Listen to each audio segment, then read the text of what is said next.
ایک نوجوان ہمارا قریبی دوست گلاسگو میں رہتا تھا، وہ بیمار ہو کے ہاسپٹل گیا ہے، تو اس کی جو اٹینڈنٹ نرس تھی اس نے 3-4 دن کے بعد کہا کہ آپ مجھ سے شادی کریں گے؟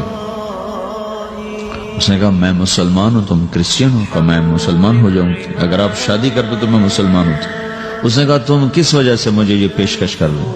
وہ کہنے کہ میں 3 دن سے تمہیں دیکھ رہی ہوں تو کہ تم نے ایک دفعہ بھی نظر اٹھا کے مجھے نہیں دیکھا، میں نرس ہوں، میری زندگی یہاں گزری ہے، میں نے کوئی نوجوان ایسا نہیں دیکھا جو لڑکی کو دیکھ کے نظر جھکا لیتا ہو، میں پہلی دفعہ اپنی زندگی میں کسی کو دیکھ رہی ہوں کہ جب اس کے سامنے میں آتی ہوں تو اس کی نظر جھک جاتی ہے، تو مجھے یقین ہو گیا تیرے اندر سچائی ہے۔ وہ مسلمان ہو گئے، اس نے آگے کتنی بچیوں کو مسلمان کیا۔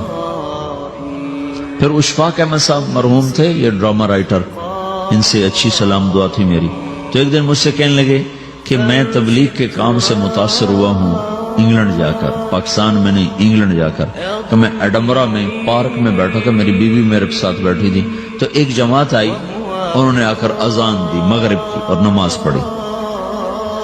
نماز کے بعد 13-14 لڑکیاں بھاگ کے آگے آئیں ان سے بات کرنے کے لیے، تو میں نے بیوی سے کہا آؤ سنو یہ کیا کہنے کہتے ہیں، تو کہا ہم دونوں بھی پہنچے، تو جس نے جماعت کرائی تھی نا اس کو ایک لڑکی آگے بڑھ کے کہتی آپ کو انگلش آتی؟ کہا جی آتی ہے۔ کہا آپ نے کیا کیا ہے؟ کہا جی ہم نے اپنی عبادت کی ہے۔ تو لڑکی کہنے لگی آج تو اتوار نہیں ہے، تو اس نوجوان نے کہا کہ جی ہم دن میں 5 دفعہ کرتے ہیں، صرف اتوار کو نہیں، روزانہ 5 دفعہ۔ وہ لڑکی کہنے لگی یہ تو بہت زیادہ ہے، آپ اس کو کیسے نبھاتے ہیں؟ تو اس نے اس کو جواب دیا، 2-3 سوال اس نے اور کیے، جواب دیا، تو کہنے لگی اچھا بہت مہربانی، اس نے سے ہاتھ بڑھایا آگے ملانے کے لیے نا، تو وہ نوجوان کہنے لگا میں آپ سے معافی چاہتا ہوں، میں آپ کو ہاتھ نہیں ملا سکتا۔ تو اس لڑکی نے کہا کیوں؟ کہ یہ ہاتھ میری بیوی کی امانت ہے اور کسی کو نہیں لگ سکتا۔ تو لڑکی کھڑی تھی، وہ زمین پہ گر گئی، صرف اس بہت وہ زمین پہ گر گئی، کھڑے کھڑے وہ زمین پہ گر گئی، اور وہ بچوں کی طرح رونے لگی پھوٹ پھوٹ کے، اور کہنے لگی وہ لڑکی کتنی خوش قسمت ہے جس کے تم خامد ہو، کاش یورپ کے مرد بھی ایسے ہی ہوتے۔ جس رب نے نفسیات بنائی ہے وہ اگر کوئی عورت کپڑے اتار دے تو اس کی نفسیات بدل جائے گی، چاہے وہ مغرب میں پیدا ہو چاہے وہ مشرق میں پیدا ہو۔ عورت کی نفسیاتی حیا ہے اور وفا ہے، کسی وفادار کی تلاش ہے، تو وہ اس کو پتہ بھی نہیں ہے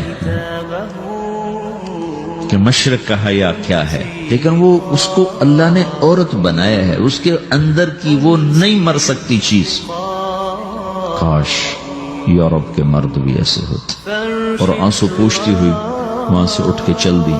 تو اشفاق صاحب مرحوم کہنے لگے میں نے اپنی بیوی سے کہا بانو آج وہ تبلیغ ہوئی ہے کہ لاکھوں کتابیں بھی چھپ جاتی، وہ کام نہ ہوتا جو یہ نوجوان اپنے عمل سے کر لیا۔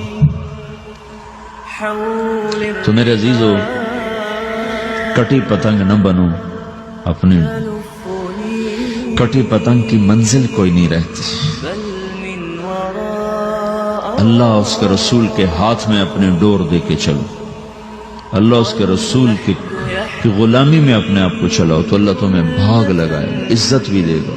اپنی منمانی میں کوئی راحت نہیں، اللہ کی قسم کوئی راحت نہیں۔ 6 بر اعظم پھر کے تمہیں بتا رہا ہوں کہ جو اپنی ترتیبوں پر چلنے والوں کے دکھ آپ لوگ اندازہ نہیں لگا سکتے۔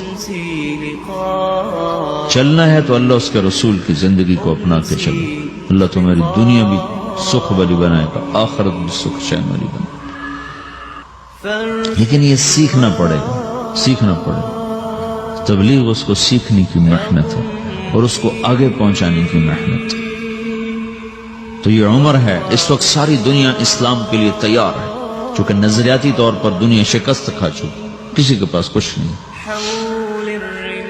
تو ہمارے پاس ایک ایسا خوبصورت نظریہ ہے کہ جو ان کو بڑی تیزی سے اپنی طرف کھینچ سکتا ہے، اور اللہ کا احسان ہے کہ تیزی کے ساتھ نسلوں کا رخ اللہ کی طرف ہو رہا ہے۔ تھوڑی ہمت کرو، چھٹیوں کا وقت تبلیغ میں دو، باقی وقت اپنی تعلیم کو دو، گھر جاؤ تو ماں باپ کے خادم بن کے رہو، نوکر بن کے رہو۔